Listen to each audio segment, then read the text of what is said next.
ओम शांति बाबा। बाबा ओम शांति। आज 21 दिसंबर 2022 की मुरली है। ये दिन साल का सबसे छोटा दिन होता है। बाबा कह रहे हैं, मीठे बच्चे, तुम सभी मनुष्य मात्र के कल्याणकारी हो। तुम्हें बहुतों का कल्याण करना है। अशरीरी बनने के अभ्यास के साथ साथ सेवा भी जरूर करनी है। आगे बाबा प्रश्न पूछते हैं कि किस एक बात में बाबा भी नाटक की भावी कर चुप हो जाते हैं। उत्तर बतलाते हैं बाबा कि बच्चे जो बहुत समय तक बाबा की पालना ले फिर माया के वश हो जाते हैं। बाबा की पालना में काफी समय रहने के बाद माया के वश हो जाते हैं। शादी कर कहां कहां चले जाते हैं, मतलब कितना गर्त में चले जाते हैं। आश्चर्यवत भागंती हो जाते हैं। तो बाबा नाटक की भावी कह चुप हो जाते हैं। बाबा जानते हैं ये भी यज्ञ में विघ्न पड़ते हैं। बाबा को ओना रहता है, फिक्र रहती है बाबा को कि कहीं किसी के नाम रूप में बच्चे फंस न जाएं। माया बहुत विघ्न डालती है, इसलिए बाबा राय देते हैं, बच्चे तुम्हें माया से डरना नहीं है, बाबा की याद से विजयी बनना है। माया को दूर से ही भगा देना है। अच्छा, ओम शांति। मीठे मीठे बच्चे जानते हैं कि हम बाबा और दादा के सामने बैठे हैं। ब्रह्मा बाबा और शिव बाबा दोनों के सामने बैठे हैं। हर एक बात नई है और याद करना है श्रीमत पर एक ही पिता को। बाबा श्रीमत देते हैं और ब्रह्मा बाबा के तन द्वारा घड़ी घड़ी बच्चों को सावधानी मिलती है कि मन मना भव, अर्थात बाबा को याद करो। इस ब्रह्मा बाबा को याद नहीं करना है। दादा की आत्मा भी, ब्रह्मा बाबा की आत्मा भी परम पिता परमात्मा को याद करती है, तो तुमको भी याद करना है। तुम आत्मा अशरीरी हो, मैं भी अशरीरी हूं, सिर्फ तुमको इस तन द्वारा पढ़ा रहा हूं। यह कोई सर्वशक्तिमान नहीं है। ब्रह्मा बाबा के बारे में बाबा कह रहे हैं कि ये सर्वशक्तिमान नहीं है, एक ही पिता है जो सर्वशक्तिवान है। भल तुम विश्व के मालिक बनते हो, परंतु तुमको सर्वशक्तिवान नहीं कहेंगे। सर्वशक्तिवान द्वारा तुम रावण पर जीत पाकर फिर से अपना राज्य पद लेते हो। सर्वशक्तिमान का मतलब क्या हुआ? अपने सारे विकारों को दमन बने उस पर विजय पा करके, रावण पर जीत पा करके अपना राज्य और पद लेते। बाबा का फरमान है कि मुझ अपने पिता को याद करो। तुम झाड़ के आदि मध्य अंत का राज समझ गए हो। अभी तुम कितने समझदार बने हो, अर्थात बुद्धि में ज्ञान है। इस ज्ञान से तुमको बहुत ऊंच पद मिलता है। नर से नारायण बनते हो। यह राजयोग की पढ़ाई है। कल्प पहले भी तुमने यह पढ़ाई पढ़ी है। परम उद्देश्य सामने खड़ा है, फिर जो जितना पुरुषार्थ करे। परम उद्देश्य तो हमारे सामने है कि हमें अशरीरी बनकर शांति धाम होते हुए सुख धाम में आना है। अब इसमें जितना जिसका पुरुषार्थ वो उतना अच्छे से पहुंचेंगे, सरलता से पहुंचेंगे। पुरुषार्थ बहुत करना चाहिए और है भी बहुत सहज। पुरुषार्थ करना भी बहुत सहज है। बस बाबा की याद, बाबा से प्यार। अपने घर को जानना यह कोई मुश्किल नहीं है। अपने घर को जानना है कि हम कहां से आए हैं, हम कौन हैं। हम आत्मा अशरीरी हैं, शांति धाम में रहते हैं। शांति धाम में रहते हैं, वहां मन की शांति आदि नहीं कहेंगे। मतलब मन की शांति, इसकी शांति मतलब परम शांति। मन की शांति वास्तव में यह अक्षर कहना भी गलत है। ये जो हम अक्सर बोलचाल की भाषा में कह देते हैं कि मन की शांति, बाबा कहते हैं वो गलत है। मन तो घोड़ा है, जब तक शरीर है आत्मा के साथ तो मन शांत हो नहीं सकता। कर्म तो करना ही है। अल्पकाल की शांति तो रात्रि को नींद में होती है। आत्मा कर्मेंद्रियों से काम करते करते थक जाती है तो अशरीरी हो जाती है। आत्मा कहती है मुझे नींद आती है, मैं थक गया हूं, तो आत्मा अशरीरी हो जाती है। अभी बाबा को याद करना है तो विकर्म विनाश होंगे। सो जाने से कोई विकर्म विनाश नहीं होंगे, सो जाएंगे तो विकर्म विनाश नहीं होंगे। ये तो बाबा को याद करने का पुरुषार्थ करना है, जो पुरुषार्थ बहुत जरूरी है। घड़ी घड़ी बाबा कहते हैं मुझे याद करो। जितना जो सेवा करेंगे अपनी ही प्रजा बनाएंगे। ढेर की ढेर प्रजा बनानी है, बहुतों का कल्याणकारी हो, बहुतों के कल्याणकारी बनना है। तुम मनुष्य मात्र के कल्याणकारी हो।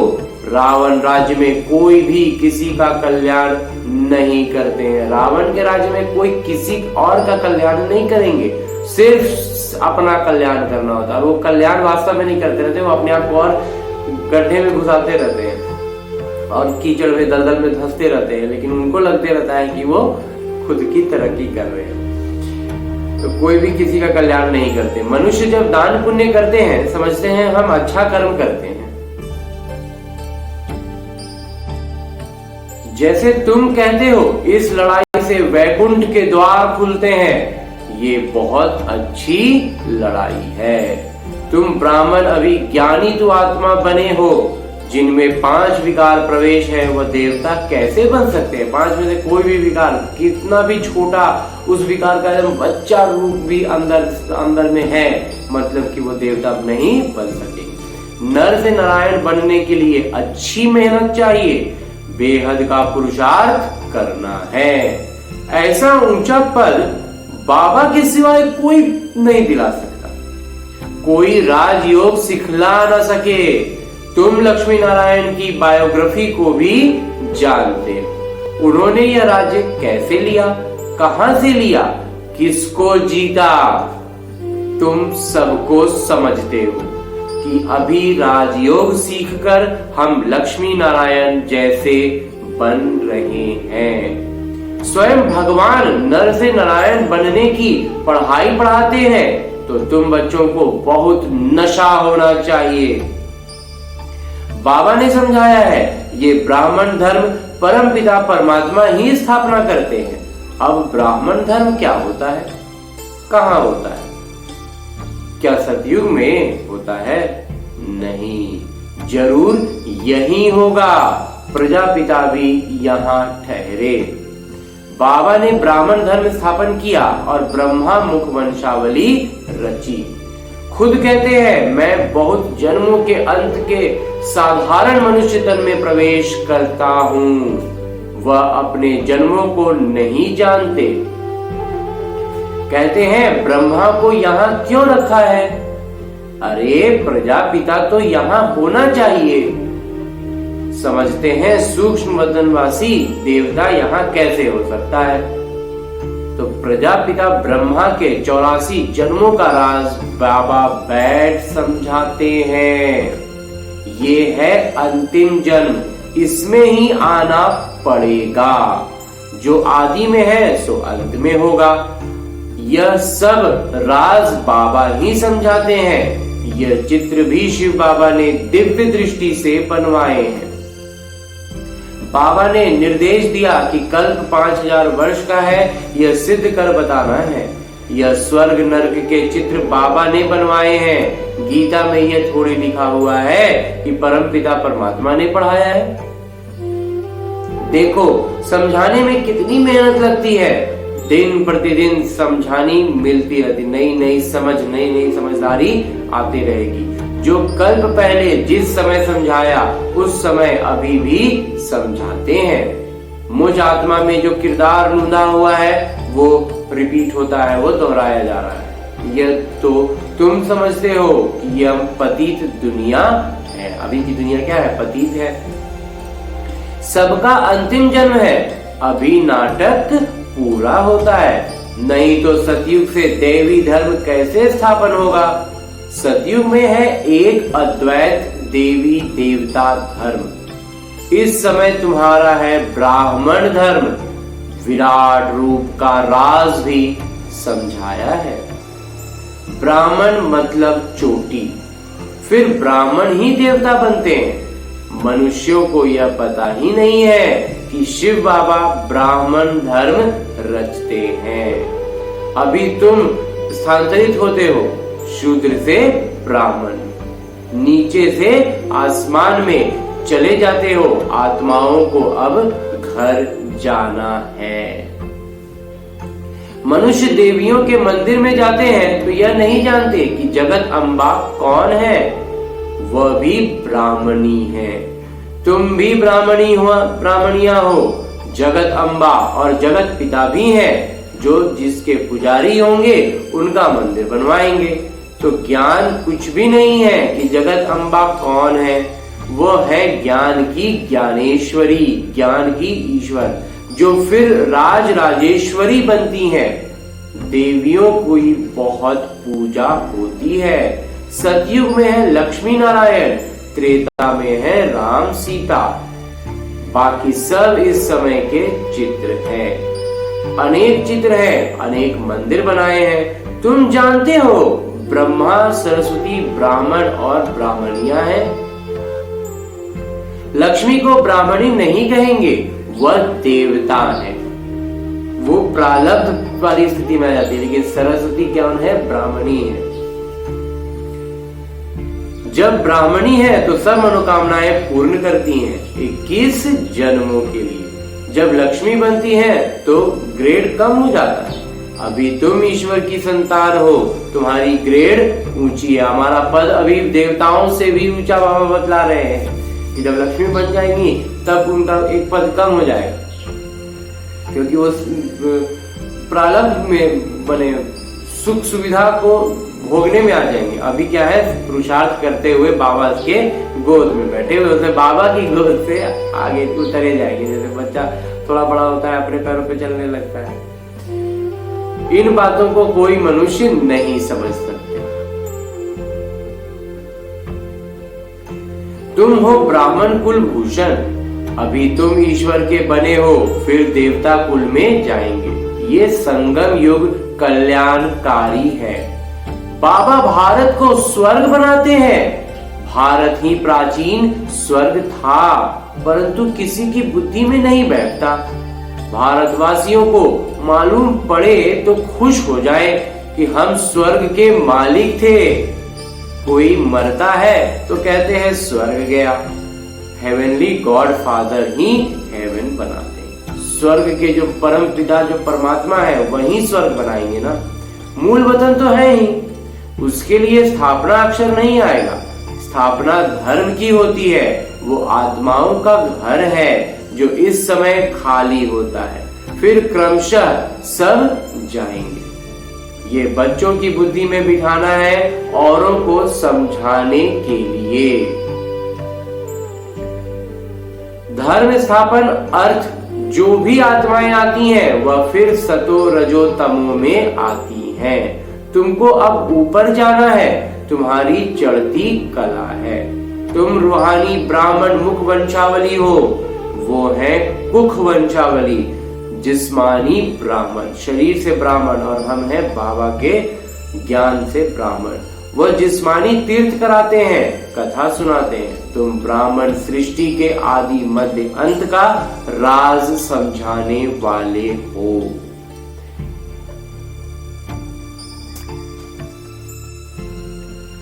जिस्मानी ब्राह्मण भी यहाँ आते हैं। उन्हों को जब मालूम पड़ता है कि सच्चे ब्राह्मण बरोबर ये हैं, तब समझते हैं हम बराबर झूठी कथाएं सुनाते हैं। उन्हों के कच्छ में है कुर्रम, तुम्हारी बुद्धि में है ज्ञान। वो शास्त्र पढ़कर सुनाते हैं और तुम्हारी बुद्धि में ज्ञान। जैसे बाबा की बुद्धि में है, वैसे हमारी बुद्धि में भी ज्ञान है। बाबा सत्य चित्त आनंद स्वरूप बीज रूप है और है भी निराकार। तुमको भी बुद्धि में ज्ञान धारण करनी है। ज्ञान मुश्किल नहीं है, सिर्फ ध्यान देना, थोड़ा सा उस पर रुझान करेंगे, थोड़ा सा उसकी तरफ रुचि रखेंगे, बस आसानी से होने लगेगा। और बाबा के प्यार में आने लग गए फिर तो कुछ भी मुश्किल नहीं रह जाता है। ऐसे भी नहीं कि कोई घर बार छोड़ना है, ये तो कारण बन जाते हैं। समझो बच्ची शादी करने नहीं चाहती है, पिता मारते हैं, परंतु छोटी है भाग नहीं सकती। बालिग है तो आकर शरण लेती है, गाते हैं शरण पड़ी मैं तेरे, क्योंकि रावण राज्य में बहुत दुखी है।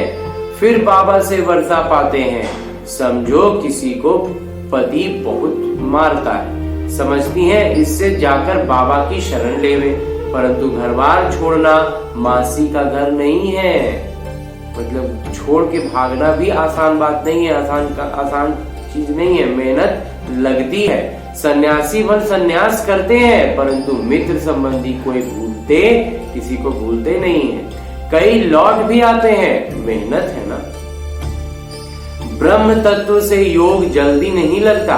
यहाँ तुम जानते हो पुरानी दुनिया और पुराने संबंध हैं। देह सहित सब कुछ छोड़ना है, इसलिए तुमको इस पुरानी दुनिया से वैराग्य आता है। पुराने शरीर से भी तुमको वैराग्य है, ये है बेहद का वैराग्य। उन्हों का है हद का रजोगुणी वैराग्य, ये है बेहद का सतो प्रधान वैराग्य। दुनिया का को नहीं छोड़ते हैं, तुम पुरुषार्थ कर रहे हो पुरानी दुनिया से नई दुनिया में जाने के लिए। वह थोड़े ही ऐसे समझते हैं कि नई दुनिया में जाकर सुख भोगना है, कि वो सुख तुम्हारे लिए है। उन्हों का है रजो प्रधान संन्यास, तुम्हारा है सतो प्रधान संन्यास। बच्चों को सतो प्रधान बनाना है और बनना भी है, पहले बनना है फिर बनाना है। तो योग से खाद भस्म हो जाएगी, इसलिए इसको योग अग्नि कहा जाता है। याद अग्नि, यह अक्षर शोभता नहीं है। याद के साथ अग्नि अक्षर, अग्नि शब्द जो है वो शोभता नहीं है। योग अग्नि कहा जाता है, जिससे विकर्म भस्म होंगे। है बहुत सहज बात, परंतु घड़ी घड़ी कहते हैं कि बाबा हम भूल जाते हैं। बाबा कहते हैं बच्चे, शरीर का अभिमान, देही अभिमानी, आत्मा का अभिमान माने आत्म अभिमानी बनो।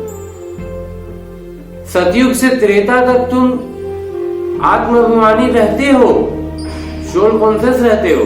तुम आधा कल्प सोल कॉन्शियस आत्म अभिमानी और आधा कल्प देह अभिमानी शरीर के अभिमान में आ जाते हो। तो अब सोल कॉन्शियस बनने में मेहनत लगती है। अब देह भान में थे तो अब हमें आत्म अभिमान में आने में थोड़ा मेहनत लगता है। सतयुग में समझते हैं कि हम एक शरीर छोड़ दूसरा लेते हैं, सर्प का मिसाल देते हैं। यह दृष्टांत तुम्हारे लिए है। सन्यासी ज्योति ज्योत में समाने चाहते हैं, वो ये नहीं जानते हैं कि हमको फिर आकर नया चोला लेना है। तुम जानते हो ये बूढ़ा शरीर छोड़ जाकर नया लेंगे। पुराने कपड़े को छोड़ने का दिल होता है। कछुए का मिसाल भी तुम्हारे लिए है। कर्म करते बाबा को याद करते रहो। बाबा ही सदगति दाता है। सदगति दाता एक शिव बाबा, दूसरा ना कोई। तुम सब आत्माएं शिव बाबा के बच्चे, फिर प्रजापिता ब्रह्मा की भी संतान हो। पहले है ब्राह्मण, फिर वृक्ष वृद्धि को पाता है। ये वैरायटी धर्मों का वृक्ष है। ये ऐसा वृक्ष है जिसमें सभी धर्मों का की डालियां हैं और सब एक हो जाती है। एक पेड़ की, एक वृक्ष की शाखाएं बन जाती है। पहले देवी देवता धर्म, फिर इस्लामी, बौद्धि, फिर वृद्धि होती रहती है। टालियां निकलती रहती हैं। जब नए निकलते हैं तो उनकी महिमा होती है। पीछे ताकत कम हो जाती है। जैसे जैसे डाली आगे, जब तना से अलग होता है डाली, तो भी लगभग लगभग नहीं होता है, लेकिन जैसे जैसे वो आगे बढ़ते जाता है वो पतला होता जाता है, कमजोर होता जाता है। तो बाबा कह रहे हैं कि बाद में ताकत कम होती जाती है। तुम हो बहुत बड़ी ताकत वाले जो विश्व के मालिक बनते हो। वहां कोई मिनिस्टर आदि नहीं होते, वहां कोई मंत्री वगैरह नहीं होते, राजा का हुक्म चलता है। द्वापर से वजीर वगैरह आने लगते हैं, जो वजीर होते हैं हर चीज के सलाहकार होंगे, हर काम के लिए मंत्री होंगे, वो सब काम द्वापर से होते हैं। अब तो राजा रानी है नहीं। ये भी नाटक बना बनाया है। भारत स्वर्ग था, अब नरक है। तो नरक भी पहले सतो प्रधान, फिर अभी नरक भी तमो प्रधान है। नरक में भी सतो प्रधान। द्वापर की शुरुआत में उतना भी कुछ, आज के समय में देखें तो बहुत कुछ अच्छा था। तो जिसको रौरव नरक कहा जाता है, अभी का जो तमो प्रधान नरक है, ये हो गया रौरव नरक। बाबा कहते हैं मुझे कितनी मेहनत करनी पड़ती है, कितना होना रहता है, कितनी फिक्र रहती है बाबा को, कहीं कोई बच्चियां गुंडों के हाथ में ना आ जाए। दुनिया बहुत गंदी है। सेंटर पर गंदे लोग आ जाते हैं, नाम रूप में फंस पड़ते हैं, यज्ञ में अनेक प्रकार के विघ्न भी पड़ते हैं, माया भी विघ्न डालती है, फिर बहुत गुटखा खाते हैं, फिर भी बाबा को याद करना पड़े। युद्ध के मैदान में खड़े होकर लड़ना है, डरना नहीं है। फारकती बहुत दे देते हैं, कितने वर्ष रह पालना ली, फिर शादी कर कहां कहां चले गए। आश्चर्यवत भागंती हो जाते हैं, फिर भी नाटक की भावी कह चुप हो जाते हैं। सेवा में रहने वालों को खुशी बहुत ज्यादा रहती है। जो सेवा में रहेंगे उनको खुशी बहुत ज्यादा रहेगी। अच्छा, मीठे मीठे सिगिलते बच्चों प्रति माता पिता बाबा का याद प्यार और आशीर्वाद। रूहानी बाबा की रूहानी बच्चों को नमस्ते। हम रूहानी बच्चों की ओर से रूहानी बाबा को याद प्यार और प्रणाम। धन्यवाद बाबा, धन्यवाद। मुरली के लिए भी धन्यवाद और इस अनूठे अलौकिक ब्राह्मण जीवन के लिए भी बहुत बहुत बहुत धन्यवाद। आगे धारणा है कि बाबा की शरण में आने के लिए बुद्धि से बेहद का संन्यास करना है। पुरानी दुनिया और देह को भूल आत्म अभिमानी रहने की मेहनत करनी है, अभ्यास करनी है। और हम ब्राह्मण सर्व की मनोकामनाएं पूर्ण करने वाले हैं, इस नशे में रहना है। और आगे बाबा वरदान दे रहे हैं। वरदान देते हुए बाबा कहते हैं कि अपनी श्रेष्ठ दृष्टि वृत्ति कृति से सेवा करने वाले निरंतर सेवाधारी भव। श्रेष्ठ दृष्टि, जिन पर भी नजर पड़े उसमें श्रेष्ठता हो, खुद की हर सोच विचारधारा हमारी जो जिसको नेचर कहते हैं वो वृत्ति भी ऐसी हो कि उनसे सेवा हो, और कृति जो कार्य करें उससे भी सेवा ही हो। तो अपनी दृष्टि वृत्ति और कृति से सेवा करने वाले निरंतर सेवादारी। तो ये जो हमारी वृत्ति में सेवा होगी, कृति से तो सब करते हैं, प्रयास करते हैं, हमारी दृष्टि से और वृत्ति जो हमेशा इधर उधर व्यस्त हो जाती है वो नहीं होगी, तो बहुत निरंतर सेवा में हम आगे बढ़ पाएंगे। जैसे यह शरीर श्वास के बिना रह नहीं सकता, ऐसे ब्राह्मण जीवन का श्वास है सेवा। जैसे श्वास न चलने पर मूर्छित हो जाते हैं, ऐसे अगर ब्राह्मण आत्मा सेवा में व्यस्त नहीं तो मूर्छित हो जाती है। इसलिए हर समय अपनी श्रेष्ठ दृष्टि से वृत्ति से और कृति से सेवा करते रहो। वाणी से सेवा का मौका नहीं मिलता तो मनसा सेवा करो। जब सब प्रकार की सेवा करेंगे तब पूर्ण अंक मिलेंगे। पूरा 100% तभी मिलेगा जब सब तरह की सेवा होगी। और आगे स्लोगन है, उपदेश है आज का कि साक्षीपन की स्थिति का तख्त ही यथार्थ निर्णय का तख्त है। साक्षीपन की स्थिति का तर्क ही यथार्थ निर्णय का तर्क है। अच्छा, ओम शांति बाबा। बाबा ओम शांति। ओम